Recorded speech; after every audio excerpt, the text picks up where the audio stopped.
Welcome to Sweden and the new release of Europa Universalis 5.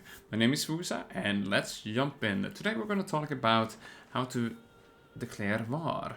And we're going to focus on one thing only. As you can see, there's a lot of menus that you can do, get a good look all over your areas and where to even start. But today we will talk about how to declare war, how to see who you should attack. For example, here we can see on the top there that they are a little bit stronger or weaker than us, so we can go to all our neighboring countries to see who is strong, who is weak. So that's a good start. Like, who is way out of our league, who is someone that's up for grabs. And when you pick your starting country, there is like a few that is recommended, or pick anyone you want. You can also press your alliance or countries that you have something to common with. For example, do you want to do a Catholicism run where you try to unite everyone under a Catholicism, or do you want to betray your allies or see how strong they are? When we pick a foreign ruler, we have some actions. Some of them are friendly, others are more hostile, and we will take a close look at them. Here we can see the current actions agate for liberty, and they will take 30 Teutons to start doing. So some of the actions will take some sort of cost. We can also sell areas, buy areas. We can offer loans, offer market access. We can sell locations and different economic treaties as well. We can also give them some access. Is it military access? Fleet basing rights. There is so many different tactics we can do here. Let's take a look on the Manpower button. Here you can see how long it will take to fully recover, but also the shortcut to get to the recruitment stations. And here you want to build these buildings so you will get more officers and such. Press Sergeantry, and here you can get the overlook picture what the building does and the costs.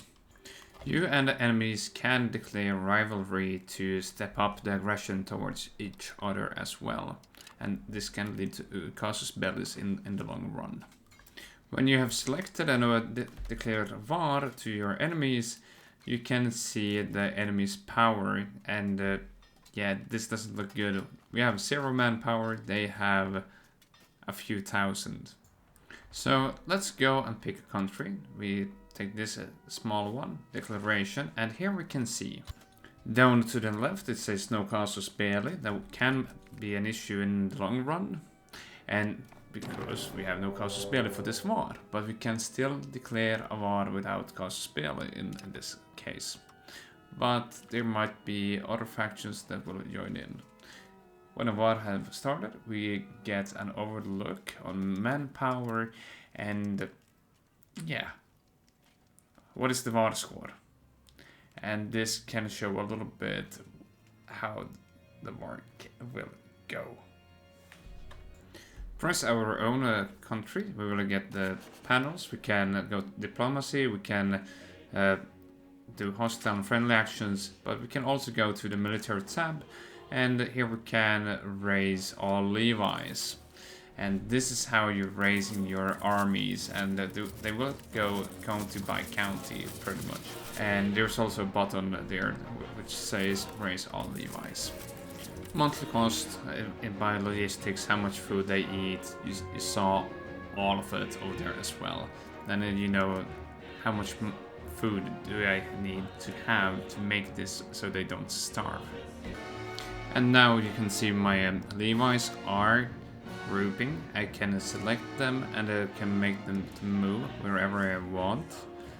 But here you have to think, how do I want to do this? Do I want to group them up first and then move them far away? Because the enemy can group them up and put army generals. Now they're going one by one. So I have 20 different armies. Can someone tell Kai from Finland that Battle of Före went well? They don't have to worry. Okay, that was a joke. If you're from the Nordics, you know it. There is a benefit to do a war during winter because, as you can see here, it will freeze to ice, so you can move your armies over the ice, and this can be used in the Nordics. So this will alter the gameplay a little bit in the long run.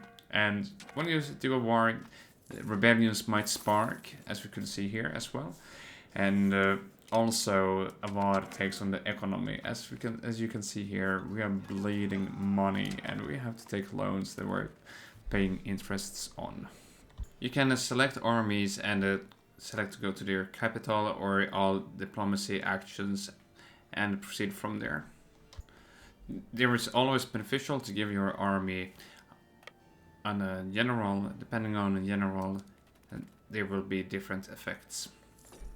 You will win or lose the war depending on war score.